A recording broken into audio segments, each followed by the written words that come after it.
Howdy, everybody. This is Bake with IronThroneCraft.com. Today, we're going to talk about the Kingdom 5 Conga line that we formed for the anniversary event. If your Kingdom and your Alliance haven't done that yet, you guys should check the forums and see the events. The longer the line you make, the better it is, and whoever makes the longest line gets rewards. So this is Kingdom 5's line, and I'm just going to pan through this and show the entire line because you have to do this in order to submit it to the forums. So I'll be submitting this video to the forums as well to try to get rewards for Kingdom 5 and everybody that partook in this. So huge thank you to all of Kingdom 5 that did this. I was stunned at how many people did this and how long we actually got this line to be. It was pretty incredible. As you can see, it just goes on and on and on and on. And everybody's helping each other out. They're killing monsters, they're killing strongholds, trying to get people out of the way. A lot of folks were trying to burn out these little bases, but we found out that it's incredibly hard to get somebody's wall durability down to 0 in order to port it. So all we ended up doing was just going around them and just connecting them and making them part of the line. So to everybody in Kingdom 5 that partook in this, awesome work. I was stunned at how many people did it.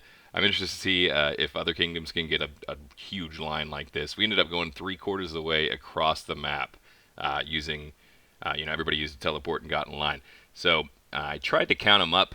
I don't know if I actually got it or not. But anyways, stay tuned after this line. We're going to go over some Blood Moon scoring, and we're going to talk about Blood Moon points for this weekend as well. So stay tuned for that. There's that. Oh, like and subscribe, all that other stuff too.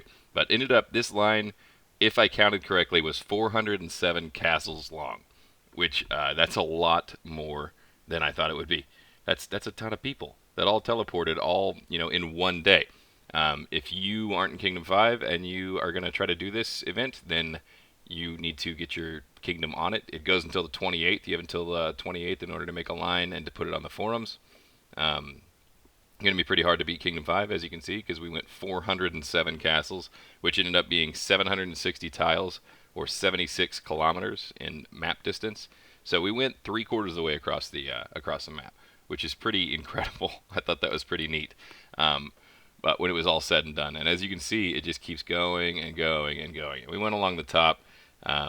Some of the rules for this, though, is if you start going one direction, like see how we're going to the east, we're a horizontal line. If you try to make it into a vertical line or anything like that, they're only going to count the longest distance from one way to another, either vertical or horizontal. You can't snake it through your kingdom or anything like that. It needs to be either straight across or straight up and down.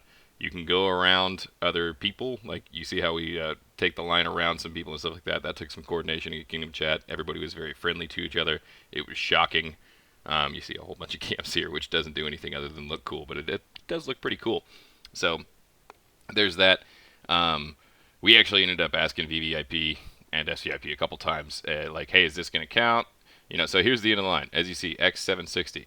Very well done to Kingdom 5. Other kingdoms, get your lines done. You cannot snake it. It needs to be either straight across or straight up and down, as we found out when we talked to VVIP, SVIP. So let's talk about Blood Moon. And in Blood Moon this weekend, last Blood Moon, you saw we got all those rallies off. It was a lot of fun. There was a ton of fighting. You see we're up against Kingdom 17 and Kingdom 39 this time. But I want to point something out about the scoring. Kill another player's tier 7 troop is 450 points. You lose a tier 7 troop and it gives you 150. So let's look at the kill breakdown. I zoomed in real fast on that because I did this before I started talking.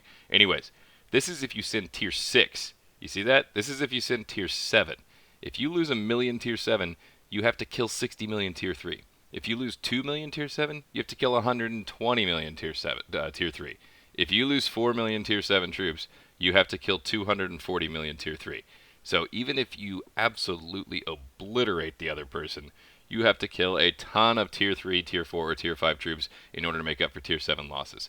So if you weren't already trapping in Blood Moon, basically the way it is if you kill tier 7 troops, it's damn hard to beat jump points.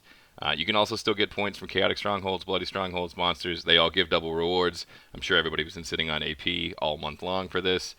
That's what I do. That's what most people do is you sit on your AP all month long and then you kill as many strongholds as you can, or bloody strongholds if you want to get the rune enhancers and everything like that.